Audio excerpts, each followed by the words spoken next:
Ao anatin'ny lahatsoratra mikasika ny fihaonana tsy nampoizina isika dia ny lalana fahadimy. Ho hitantsika ny mikasika ny fihaonana ao anatin'ny zava-misy mampalahelo sy nahakivy. Dia miarahaba antsika rehetra ary faly tafahoana antsika indray. Jerevantsika voalohany ny fiainana ao anatin'ny toejavatra mahakivy sy mampalahelo. Nisy lehilahy anankiray nidina avy any Jerosalema ho any Jeriko. Ka azony jina dia niendahany ny lambany sady nokapohiny izy dia nilaozany rehefa saika maty.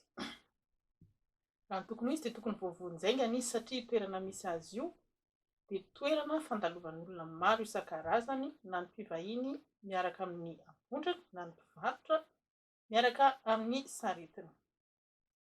Nisy mpisorona iray nandalo teo izay olona nanana ny toerany ambony tao amin'ny fiangonana misy azy. Ary raha nahita lehilahy izy dia mijery fotsiny ary tsy namonjy ilay naratra fa nandao azy. Nisy ihany koa levita anankiray nandalo ka nahita azy. Ilay vita izay olona ambony ihany koa ao amin'ny fiangonana. Tsy fantatra marina ny tenasany ao am-piangonana kanefa izy koa dia mijery fotsiny ilay naratra ka nandao azy, tsy namonjy azy akory. Taorin'izay dia nisy samaritana anankiray izay andeha amin'ny toerana nalehany ka tonga teo amin'ilay toerana misy ilay naratra, nahita azy ary omena dia nanantona azy ka nofeheziny ny feriny sady nasiany diloilo sy divay. Dia nampitaingeniny tamin'ny apondrany ka nentiny ho any amin'ny tranom-bahiny dia notsavony. Noho ny ampitson'iny dia naka denara roa izy ka nomeny ny tompon'ny tranom-bahiny sady nanao taminy hoe tsabo izy ary nahoatrina laninao mihoatra noho ireto onerako, mihoatra noho ireto dia onerako izany rehefa miverina. Na dia tsy nijanona fa nanohy ny lalany ary io samaritana io, nanohy ny lalany sy ny asany izy dia nanao izay afany, nitsabo sy nametraka ilay marary amin'ny toerana azo antoka ary nandoa ny volalany rehetra taminy. Nandany fotoana maimaim-poana izy ho azy, nandany hery, nandany vola. Izany dia manamarika fa olony fora ny lehilahy ary koa tompona andraikitra. Tsy ny totaly izay laniny izy ary nanao ny fanampiana tamin'ny fony manontolo. Izany hoe fihaonana tsy nampoizina nefa feno fiantrana ny fihaonany tamin'io olona naratra io. Ity tantara ity dia mampiseho ny fitondran-tenantsika manoloana ny hafa. Io olona naratra io dia mety olona tsy mino, mety olona marary, mety olona malemy na mijaly noho ny fanavakavahana, noho ny fanilikiliana, noho ny faharesena amin'ny fiainana na koa fahakiviana izay mahatonga faharatrana ao anaty izay mavesatra tokoa. Mety ihany koa ho vokatry ny famosavina na ny olana ara-pianakaviana. Izany rehetra izany dia mety mametraka antsika amin'ny tany avokoa ary miteraka faharesena eo amin'ny fiainana. Io maratra io koa dia mety olona tena mpino izay notsaraina ivelany. Ny ratra mahazo ao anatin'ny fiangonana iray dia mitarika fahakiviana. Izany rehetra izany dia mitarika ny tsy fahazotoana mivavaka ary manome aretina ho an'ny fanahintsika.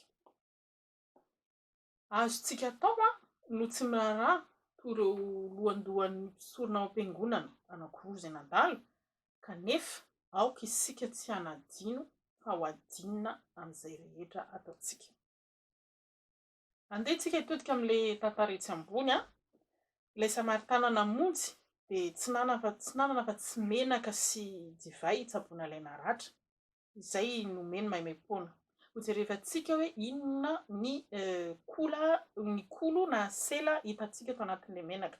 Ao anatin'io menaka io dia hitantsika miora izay manala fanahitainana, mamono otrika aretina, manasitrana.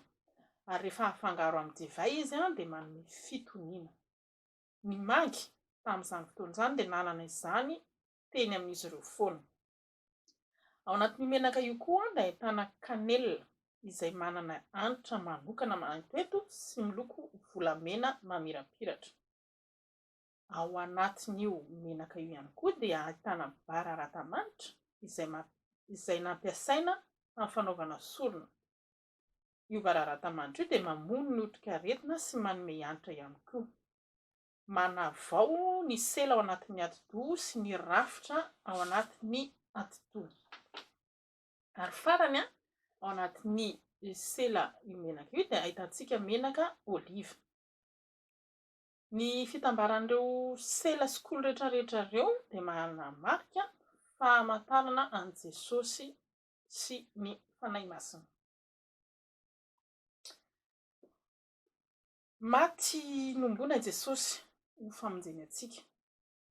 Sitrana avokoa ny rahatra rehetra noho ny hazo fijaliana nentin' Jesosy, noho ny raha izay nalatsany dia afaka ny fahotantsika ary voavonjy isika.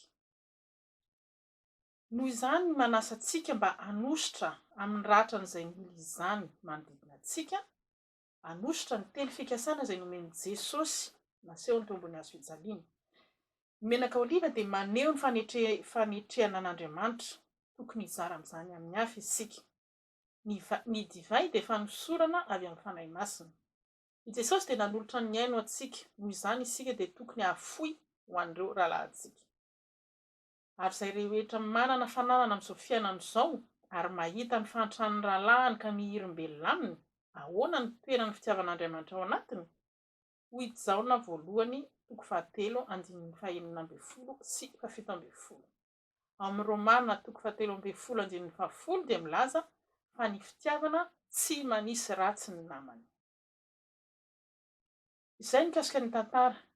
Ary inona ny lesona azonao tsoahana ao anatin'ny tantara? Afaka vakianao ny Lioka 10:5-7 ao anatin'ny testamenta vaovao.